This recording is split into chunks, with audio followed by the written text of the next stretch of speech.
Hola, hola, hola amigas, hola amigos, hola Alicia, ¿cómo estás? Hola Juan, ¿cómo estás?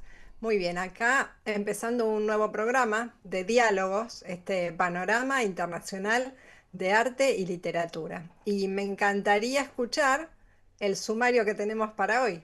Te cuento cuáles van a ser entonces mis temas, que son cuatro temas. Primero, una mujer, ella, compró un cuadro de $385.000, lo vendió en 40 millones y armó la colección privada más cotizada del momento que se subasta en septiembre y que antes de la subasta se puede visitar.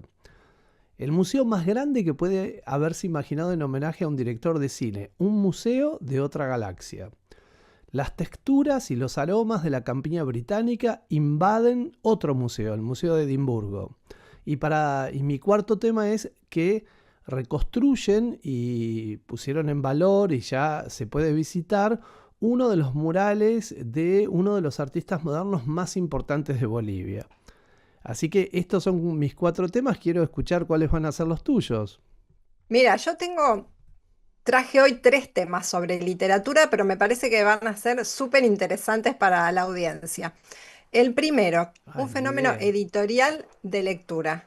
Un fenómeno realmente impresionante si sos un habitué de las librerías y ves normalmente que hay muchas más literatura en japonés. Hoy te cuento por qué. El segundo, 57 millones de ciudadanos de habla hispana de Estados Unidos tienen su propia feria del libro en Nueva York. Hoy te voy a contar dónde va a ser, qué días y qué es lo que podés hacer ahí. Y el tercero, nos vamos un poquito más al mundo del espectáculo mezclado por los libros, y es que Carrie, el famoso personaje de Sex and the City, y Sarah Jessica Parker, les apasiona los libros. O sea, Desarrollamos esa historia tanto hoy a la acá actriz en como al Diálogos. personaje le apasionan los libros. Así es. Bueno, si querés, te cuento, empiezo con el primero de mis Tu primer temas. tema. Sí, que te contaba, es la historia de esta mujer que estamos viendo, que es una visionaria, alguien que supo anticiparse. Suele pasar con los grandes coleccionistas.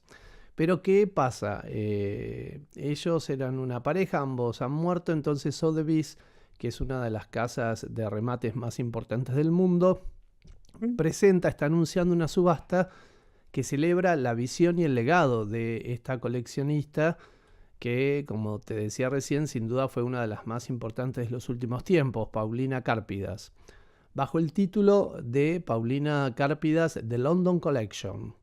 Esta selección única reúne más de 100 obras cuidadosamente elegidas que reflejan décadas de compromiso con el arte más vibrante y provocador de nuestro tiempo.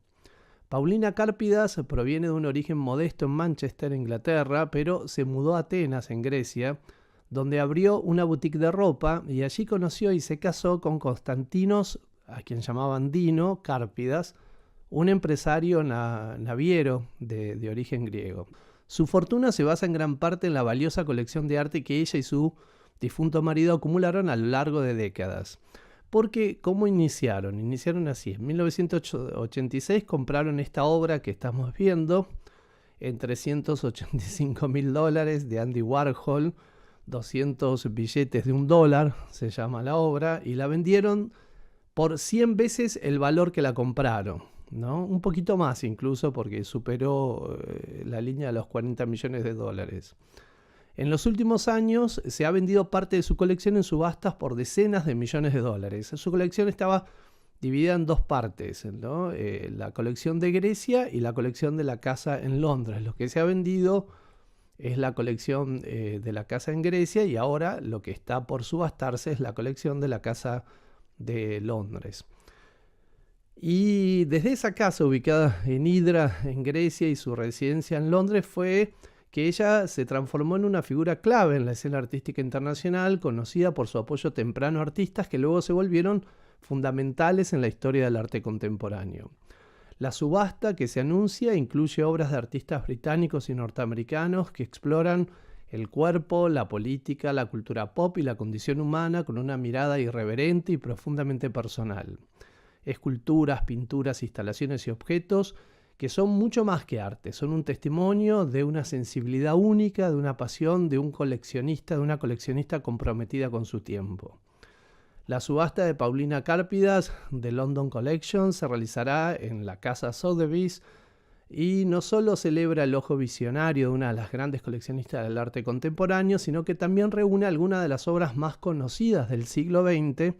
Entre los lotes más destacados figuran verdaderas joyas del surrealismo, el dadaísmo y el pop art. Por ejemplo, encabeza la lista, acá tengo algunas imágenes para mostrarte, de René Magritte con La estatua volante, una obra en la que el misterio y la poesía visual del artista belga alcanzan su máxima expresión, estimada entre 9 y 12 millones de libras esterlinas. Esta pintura nos invita a cuestionar lo visible y lo invisible, solo como Magritte solía hacerlo en esos juegos que siempre proponía para engañar al ojo. Otro de los grandes nombres es Francis Picabia, con su enigmática pintura Dos amigas, con una estética sensual y ambigua. Esta pieza de los años 40 combina el erotismo de la imagen pin-up con la irreverencia dadaísta del artista. Se estima su valor entre... se estima su valor entre 2 millones y 2 millones 800. Estamos hablando de millones de libras, ¿no? Porque la subasta es en Londres. Para los que no tienen ni idea de cuánto vale la libra, siempre está un poquito por arriba del euro o del dólar, ¿no?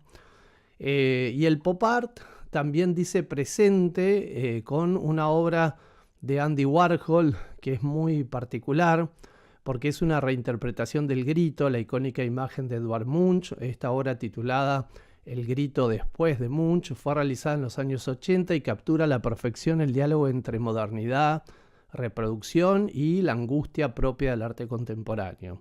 Se espera que esta obra alcance los 3 millones de libras. Y finalmente, entre estas 100 obras, tal vez estoy hablando solo de algunas, las más destacadas, hay una obra del surrealismo metafísico de Giorgio Di Chirico que aparece con mucha fuerza. La obra se denomina La Guerra. Trabaja una pintura simbolista que combina ruinas arquitectónicas, una atmósfera inquietante y onírica, ¿no? Su estimación ronda entre 1 millón y 1,5 millones de libras. Así que solo estas son 4 obras maestras, 4 miradas distintas sobre el siglo XX, todas reunidas en una subasta que promete marcar un hito en el mercado del arte internacional. La exhibición puede visitarse hasta el 10 de octubre y esta sin duda es una oportunidad única de no ver obras interesantes, sino ver una colección, es decir, poder comprender el criterio de selección de una persona muy visionaria, con una sensibilidad muy particular y entender la lógica de vinculación entre las obras. Por eso me pareció muy valioso poder compartir este video que la casa de subastas promociona, que son las obras en su lugar donde la pareja las tenía en su uso cotidiano para observarlas cotidianamente, es decir, en la casa, ¿no? Y vamos a ver qué ambiente cálido. Obviamente estamos hablando de mucho dinero, ¿no? De una circunstancia muy particular, pero en un ambiente que igualmente se vuelve muy cálido.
Bueno, ahí veíamos el video de promoción de esta subasta, ¿no? De Paulina Cárpidas, de London Collection, la colección de Londres. Me encantó conocerla porque la desconocía totalmente.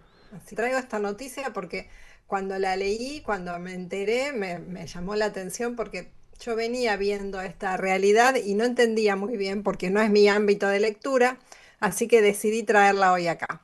Es una tendencia que está invadiendo las librerías. Si han notado, como yo, que las estanterías están llenas de libros japoneses con mezcladas en las portadas, sobre todo cafeterías, librerías, gatos, perritos, almohadones. Pero, ¿qué son exactamente? Su nombre lo dice todo, son libros acogedores, libros acogedores. Según los expertos, este fenómeno creció mucho después de la pandemia. Son historias con tramas muy sencillas, muy claras, problemas que tienen solución y, lo mejor de todo, con un final feliz. Son la lectura perfecta para días en los que esos días que el mundo pesa mucho y los problemas del mundo son muy exigentes, y este tipo de libro y de literatura son un respiro a ese mundo real tan agobiante. Muchos de nosotros, a mí también a veces me pasa, buscamos lecturas que nos sirvan también como un refugio emocional. Historias que no solo la gente busca, no solo que la entretengan, sino que también los cuiden, los hagan sentir mejores, y eso es precisamente lo que ofrecen estos libros. Hay hasta librerías especializadas, como vemos en las fotografías, y con espacios acogedores de lectura, como hablábamos, ¿te acordás, Juan, en el programa anterior que dijimos algo, que el arte y la literatura van unidos ahora en lo contemporáneo a experiencias? También se Claro. tiene que experimentar, experiencias inmersivas. Así que imagínate qué mejor que un lugar así para una lectura. Además de la riqueza que te está dando la literatura, el lugar es cálido y se siente justamente un lugar confortable. Te cuento que si todavía no te sumergiste, no leíste o los espectadores no leyeron nada de este universo, te doy tres libros con los cuales podés iniciar este camino. Uno, mirá en la placa que sigue, justamente que están A los ver. títulos. El primero, Antes de que se enfríe el café. Los nombres son difíciles. El apellido es Kawaguchi. Nos lleva a una cafetería en Tokio donde, si te sentás en un lugar correcto, podés viajar en el tiempo. El segundo, que es el más famoso, este sí que yo lo he visto mucho, no sé, en gente que está leyendo lo he visto y me daba curiosidad, así que ahora ya sé de qué se trata. Mis días en la librería Morisaki, de Yagisawa, cuenta la historia de una joven que ayuda a su excéntrico tío en su librería familiar. Y esto se desarrolla, esta historia, mis días en la librería, en una calle en Japón que existe, donde hay todas librerías de libros usados, y dicen que es la calle que tiene mayores librerías de libros usados en el mundo. Y Mira. se ha vuelto, con este tema de este tipo de literatura, un lugar de peregrinación de los lectores. Y el tercero, Los misterios de la taberna de Kamawawa, de Kashiwai, nos presenta a un padre y una hija que resuelven crímenes mientras cocinan en un restaurante escondido en Kioto. Este último también son tres bestsellers, pero el tercero, que es el más reciente, es récord de venta y de cantidad de ediciones que lleva publicado. Estos libros, que muchos también llaman literatura amable, como contábamos, nos invitan a un mundo que se parece al nuestro, pero en el que todo podría hacernos daños, todo lo que nos podría hacer daños se vuelve inofensivo. Son un bálsamo para el alma en un mundo con muchos conflictos, cambios, y que a veces parece ir muy rápido. Además, en las redes sociales, en Internet y especialmente en TikTok, han sido clave para su éxito, creando verdaderas comunidades de lectores que comparten sus experiencias y hasta viajan, como te contaba, Claro. de la calle de las librerías a lugares como en el barrio de las librerías, que se llama Jimbocho, en Tokio, famoso porque es el escenario de la mayoría de las historias. Así que bueno, a lo mejor hay espectadores que se animan y entran en este tipo de literatura. Y si te parece, compartimos un pequeño video del autor de Mis días en la librería Morisaki. Dale.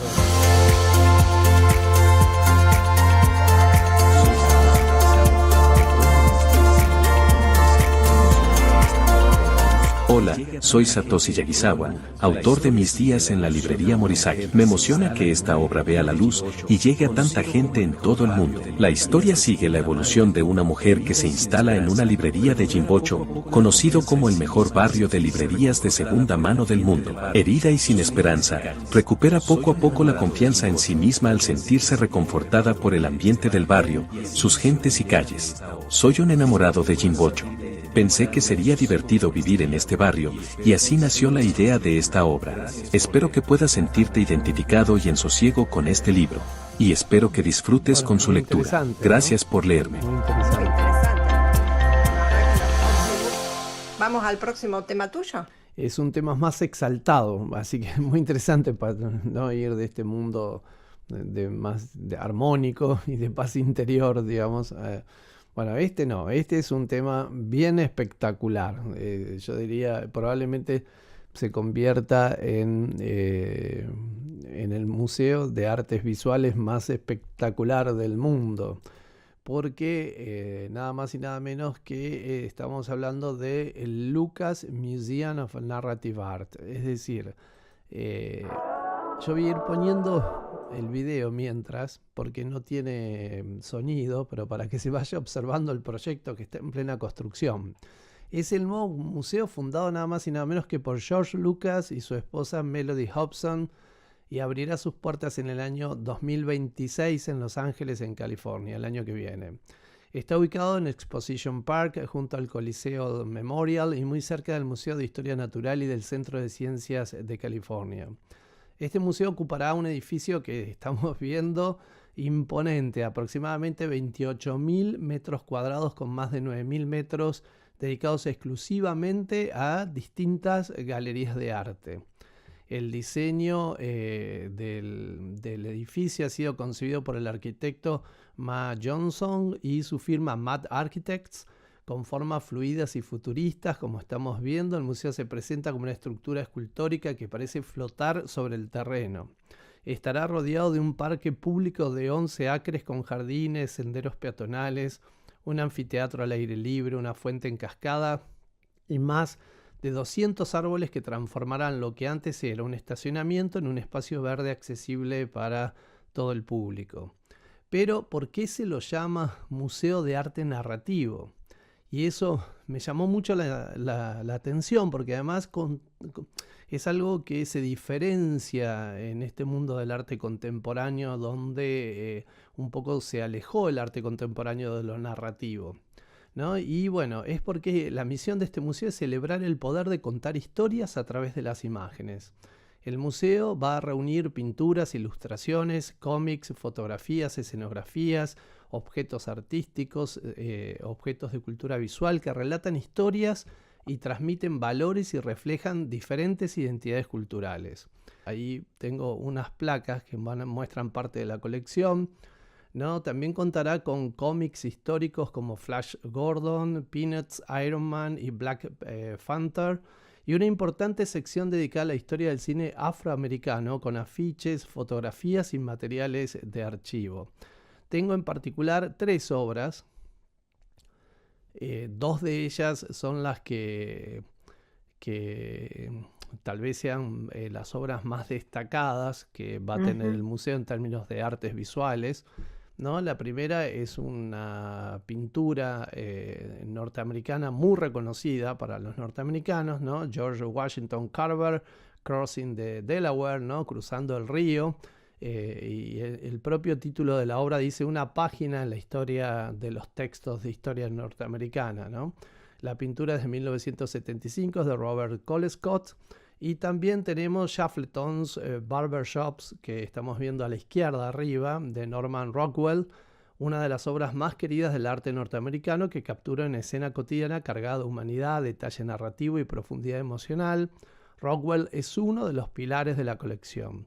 Y finalmente, por supuesto, no podían faltar los bocetos de Ralph McQuarrie, que ha sido el gran director de arte de todo el universo de Star Wars, ¿no? Entre ellos ha creado los diseños de Darth Vader y los Troopers, ¿no?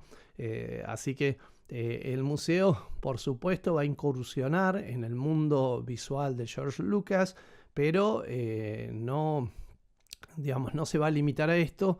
Claro. No es la colección privada de Lucas, sino que Lucas ha invertido un montón de dinero para comprar obras significativas de la historia del arte norteamericano y de diferentes manifestaciones artísticas del mundo que van a ser exhibidas y forman parte de esa colección.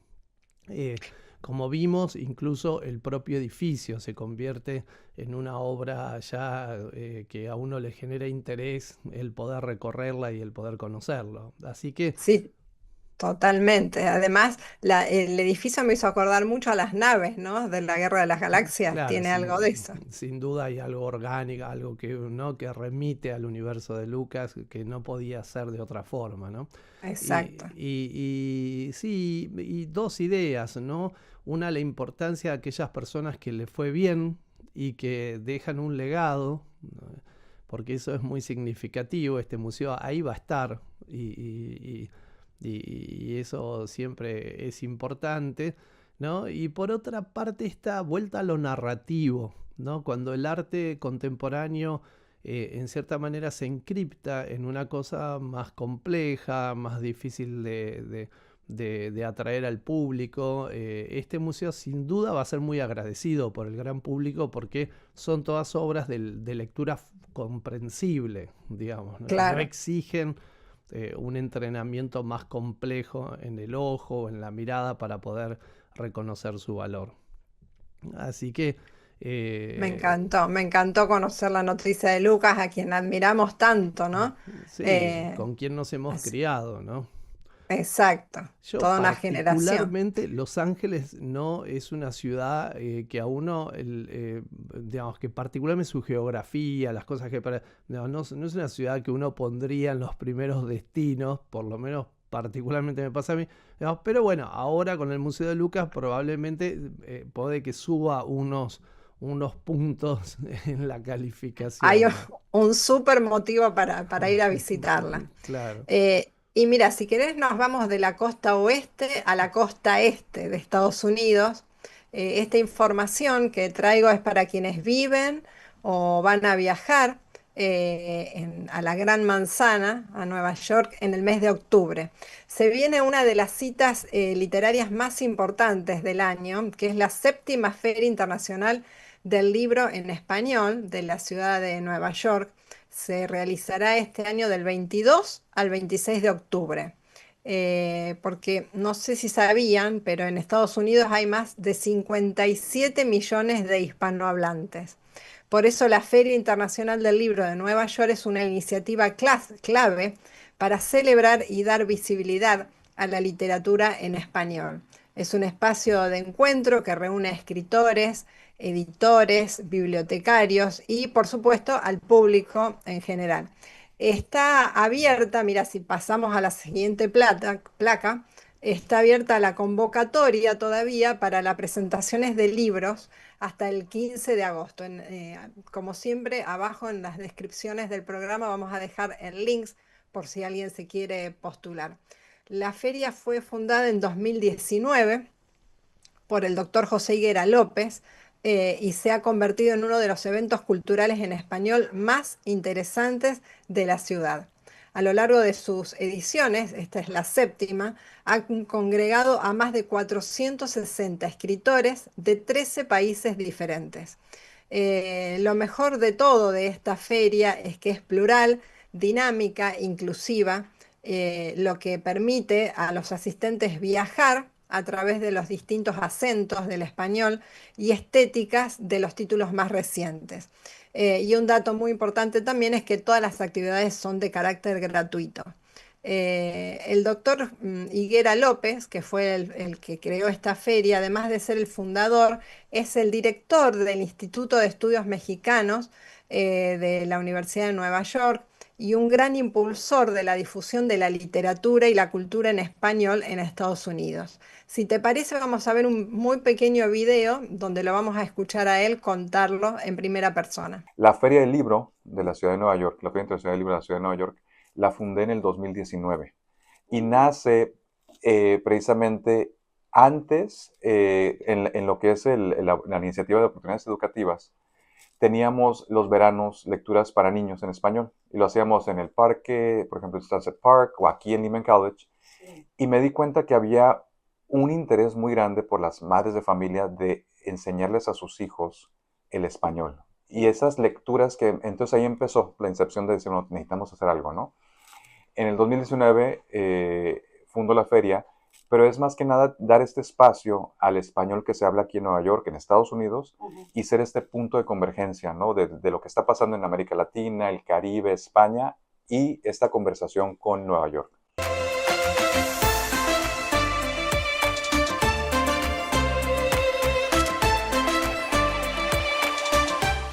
Bueno, ahí estaba el mismo fundador de la feria presentando y contando cómo fue. Así que me parece que es una cita muy interesante y obligada en el mes de octubre para la lengua española. Bueno, si te parece, nos vamos a Edimburgo para conocer la obra de este artista, Andy Goldsworthy, que durante más de 50 años ha transformado el paisaje británico con obras tan delicadas como efímeras. Arroyos de pétalos, montículos de pizarra, ramas entrelazadas, hojas dispuestas como un bordado natural. Su arte, hecho con lo que encuentra a su alrededor, piedras, lana, barro, ramas, nieve, se desvanece con el tiempo como la naturaleza misma. Por eso algunos aventureros se dedican a coleccionar sus obras, es decir, los restos que quedan en el bosque de sus obras, y en general en los bosques de Escocia, en algunos bosques de otras partes de Inglaterra también, para encontrarlos antes de que desaparezcan. Este artista, que rehuye del mercado y rara vez deja algo permanente, protagoniza hoy una gran retrospectiva en la Real Academia Escocesa de Edimburgo. Se llama Andy Goldsworthy, o sea, el nombre del artista, 50 Years, ¿no? Es una retrospectiva de 50 años de trabajo.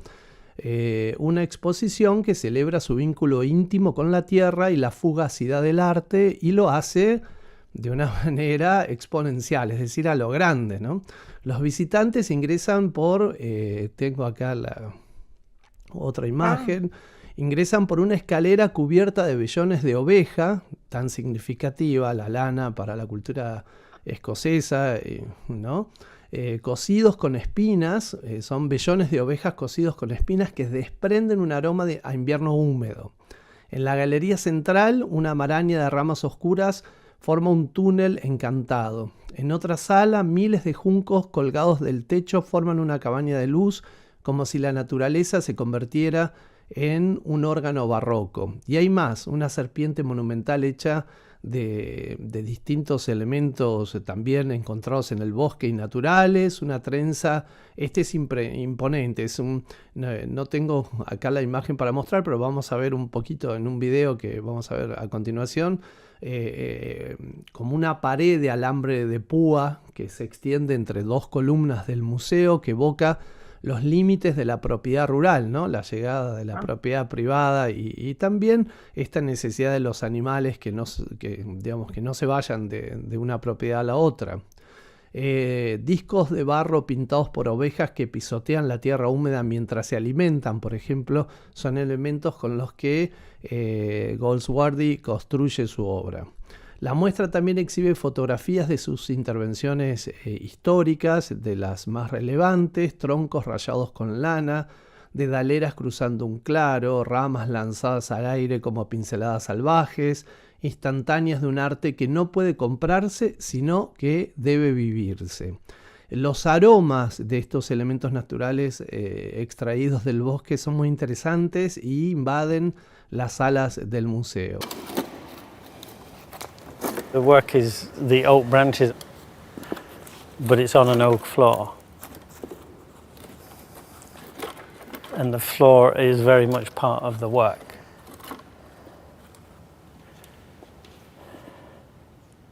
A reminder that this is a tree. And, you know, there have been times when I've used materials and there's this sort of shock when people come in and see all these branches and they imagine that I've cut all these branches off trees and how could Andy Goldsworthy possibly do that, you know? They're all wind fallen. But that aside, the point being that whilst they would think of the tree when they see the branches, people don't think of the tree when they see the floor. And I hope that this will make them acknowledge the floor and the forest in the building and the building in the forest. When you come in the front door, the barbed wire is very lyrical and flowing, and it looks like grasses or twigs and quite pretty, you know, it's sort of delicate, and people have thought of it like a carpet or whatever, which is really interesting when you've got the wool and the wire. And then as you get up to it, there's this, oh, it's barbed wire. So there's that kind of shock. And that for me is the British landscape, you know, that it often looks very pastoral and benign from a distance, but when you get up close, that's when you get to the thorny bit, the difficult bit, the challenging bit often. It's very hard. It's about understanding the world around me. Once you make things and work with the land, you start to learn about it and your relationship with it. And nature for me isn't just outside the city, it's everywhere. It's such a powerful thing, nature. Ahí entonces compartíamos parte de este registro documental de cómo se construyó la obra que se expone en el museo. Y te cuento una cuestión de información, que la exposición 50 años, 50 Years, puede visitarse, como decía antes, en la Real Academia Escocesa de Edimburgo hasta el 2 de noviembre. Así que por ahí, si tenían la idea de estar en la zona o nos están viendo desde algún lugar cercano, pueden acercarse y disfrutarla. Muy súper interesante la propuesta de Andy, del artista. Pensar eso como un tronco, muy bueno. Mira, volvemos esta vez a Nueva York. No nos vamos de Nueva York. Carrie y su pasión por los libros. Que en este caso convergen el personaje y la actriz. Vamos a hablar de una actriz muy conocida y muy, muy popular, que es Sarah Jessica Parker, aunque muchos la conocemos como la icónica escritora Carrie Bradshaw de Sexo en Nueva York. La actriz, que tiene 60 años, ha demostrado ser mucho más que un ícono de la moda. Y sabes que al entrar al perfil de su Instagram podemos ver todas las facetas de esta actriz y empresaria. Después de incursionar en el mundo empresarial de los zapatos, tuvo hasta hace unos años una empresa de zapatos que se llamaba justamente SJP. También incursionó en el mundo de los vinos. Sarah Jessica Parker se ha volcado de lleno a su gran pasión, que es la literatura. Es dueña de su propio sello editorial que se llama SJP Lit, en colaboración con la editorial independiente Sando. Y esta faceta la ha llevado a un nuevo proyecto que ocupa la mayor parte de su tiempo. Incluso en la secuela de Sex and the City que están dando ahora, justamente like está la tercera temporada, su personaje de Carrie da un vuelco en la escritura. Ella escribía una columna en un periódico y escribió varios libros también, pero ahora da un vuelco y escribe ficción. Está escribiendo en el transcurrir de los episodios una novela. Capítulo tras capítulo van develando con pequeños fragmentos de lo que es la trama de este nuevo libro que está escribiendo Carrie, pero que muchos apuestan que será realidad en poco tiempo. Así saltará una creación de la ficción a la realidad y será el libro de Carrie en la ficción, pero también va a ser el próximo libro, la novela de Sarah Jessica Parker en el mundo real. Y hace poco se anunció que Parker que está siendo jurado del premio Booker 2025, uno de los galardones literarios más importantes del mundo.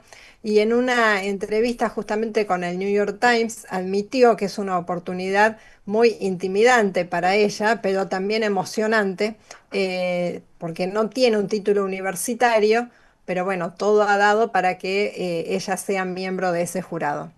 Y justamente acá las fotos que vemos, la foto que está con un fondo blanco en la gala literaria del Club Penn de América, de Estados Unidos, ahí le dieron un premio por la defensa de la libertad de la lectura y reveló que la tarea de jurado para los premios Booker es agotadora por el gran volumen de libros que tiene que leer, pero confesó que había rechazado la propuesta ya varios años por compromisos de trabajo como actriz, pero que este año se aseguró de tener el tiempo disponible para dedicarse a la lectura de cientos de libros que implica ser jurado en este premio. La pasión de Sarah Jessica Parker por la literatura viene de la infancia, una pasión que su madre le inculcó. Ella dice, nos leía constantemente, así que hice lo mismo con mis hijos y llegaron a la misma conclusión, que los libros son los mejores amigos que uno puede tener.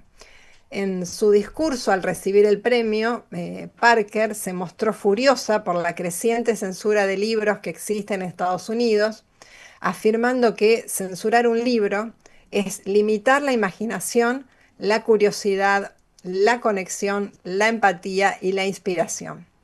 La próxima cita que tiene con respecto a los libros es justamente también el afiche que estamos viendo del 24 al 26 de octubre. Va a estar presente en el Festival de New Yorker de la famosa revista. Va a estar conversando con una periodista, con Rachel Syme, una periodista también y escritora, y te cuento que entré para ver si había entradas y está todo vendido. Claro. Y las entradas empiezan para estudiantes y profesores en $34 y la más cara es de 134. Claro. Así que se debe haber agotado rapidísimo.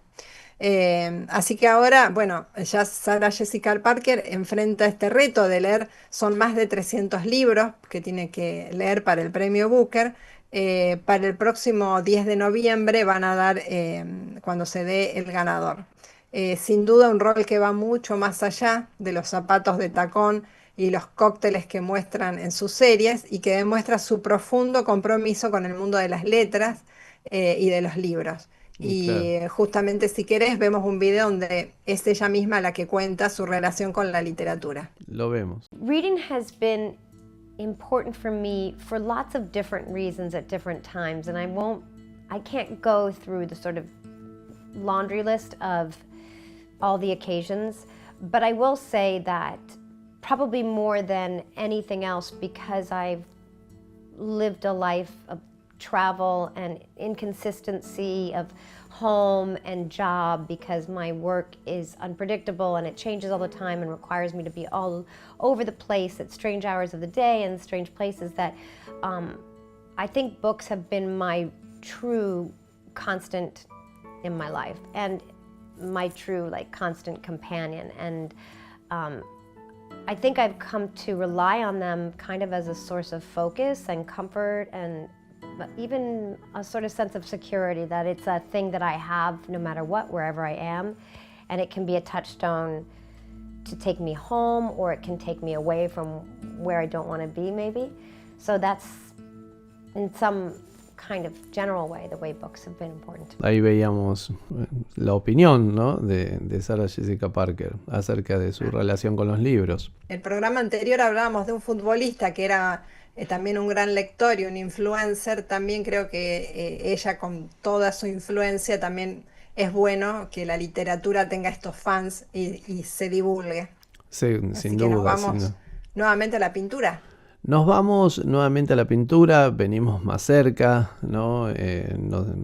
Diría nuestra patria grande, y vamos a hablar de uno de los muralistas más importantes de la historia de Bolivia, ¿no? Recientemente, en julio de este año, el Museo Nacional de Arte inauguró en La Paz la sala permanente que lleva el nombre de este artista, Miguel Alandia Pantoja, que incluye la réplica del mural Historia de la Mina, realizada en un nuevo formato de 10 metros por 3 metros de altura, pero realizado a partir del boceto del mural original. Este es un homenaje que revive lo que un momento de tiranía y dictadura quiso borrar, porque el mural original fue destruido en uno de los procesos dictatoriales que vivió Bolivia. La exhibición permanente reúne también escenas de la Guerra del Chaco, figuras aymaras, mujeres trabajadoras, los mineros y las apumamas, representaciones heroicas indígenas enfrentando la opresión de su época. Podemos, mientras comentamos, ir viendo algunas de las fantásticas obras de este artista boliviano. Hoy recordamos a Miguel Alandia Pantoja, el muralista boliviano, cuya obra el poder quiso borrar, como decíamos recién, pero que la memoria logró conservar y por suerte existían estos bocetos que permitieron reconstruir uno de sus murales más icónicos. Alandia Pantoja nació en 1914 en Cataví, en Potosí. Fue un artista autodidacta y militante comprometido con su pueblo. Participó en la Guerra del Chaco entre 1932 y 1935 y esa experiencia definió el rumbo de su arte. La denuncia de las injusticias sociales y la exaltación de los mineros, los campesinos, los indígenas. Durante la Revolución Nacional del 52, Alandia se convirtió en una figura clave en la fundación de la Central Obrera Boliviana. También fue parte de la organización de los sindicatos de artistas y pintores revolucionarios. Pintó murales emblemáticos como Historia de la Mina en el 53, Historia del Parlamento Boliviano en el 61 y Huelga y Masacre en 1954. Obras que en conjunto superaban los 200 metros cuadrados y representaban con crudeza la lucha popular boliviana.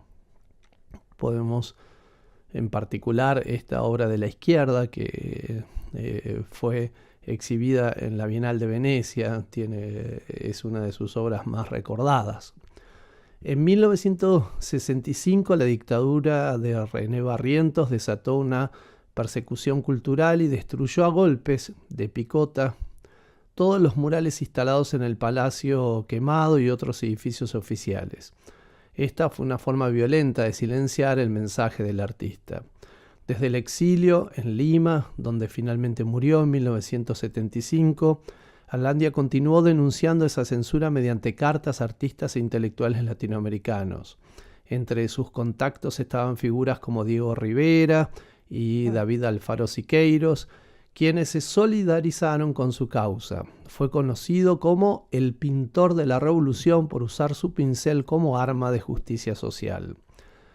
Así que tras su muerte en el año 2020, digamos varias décadas después de su muerte, sus restos fueron repatriados y trasladados al Museo de la Revolución Nacional en La Paz, donde hoy descansan junto a dos de sus murales más emblemáticos.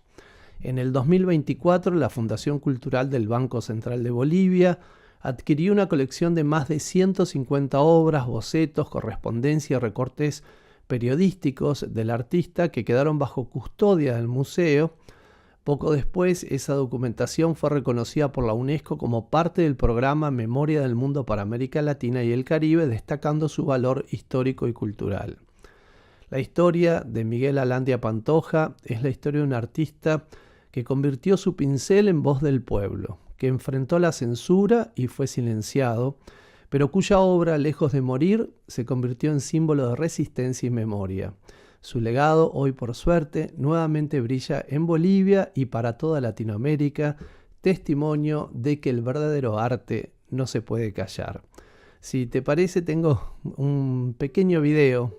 Miguel Alandia Pantoja nació el 27 de marzo de 1914 en el centro minero de Cataví, Potosí, epicentro del sindicalismo minero en el siglo XX. Conocido como el artista de la revolución, denominación dada por los muralistas mexicanos, entregó su arte y su vida a las luchas populares muriendo en el exilio en Lima, Perú, en 1975.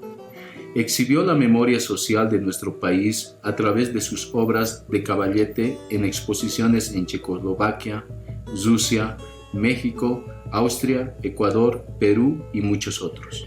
Durante la dictadura de Barrientos, en 1965, algunos de sus murales fueron destruidos y artistas de diversas latitudes del mundo le manifestaron su solidaridad y llamaron a la resistencia con las armas más efectivas y trascendentes, el arte y la cultura. Entonces, Allende invitó a constituir un movimiento de integración americana, idea que tuvo resonancia en muralistas como Diego Rivera y Alfaro Siqueiros. Combatió en las jornadas abril de 1952, fusil en mano junto a los mineros de Milluni. Impulsó organizaciones de artistas y de trabajadores, acompañado con cada trazo y color los episodios constitutivos de la historia de nuestro país. Estoy muy complacido como hijo del autor de que se hubiera pasado todo este material cultural a manos de la Fundación, y espero que junto con las obras de Caballete que van a estar en el museo también se puedan restaurar los distintos murales que mi padre pintó en distintos edificios de la ciudad de La Paz. Por sobre todo el mural de la Revolución Nacional que fue pintado en el antiguo Palacio Quemado. Ojalá se pueda restaurar. Muchas gracias. De esta forma compartíamos este material que es anterior, ¿no?, a esta inauguración que se ha hecho ahora en julio. Uno de esos murales que el hijo reclama sean restaurados es el que se ha inaugurado, el mural de la mina, ¿no?, que es el mural que se ha inaugurado y que ya puede verse nuevamente en el museo. Así que de esta forma, Alicia, me parece que llegamos al final de nuestros temas. Así es, un programa más de este panorama internacional de arte y literatura. Hoy estuvimos dando una vuelta por distintos puntos del mundo. Nos vemos en el próximo programa, Juan, ¿te parece? Me parece perfecto. Así que, bueno, hasta la semana que viene y nos encontraremos con otro episodio de Diálogos. Chau, chau. Chau, chau.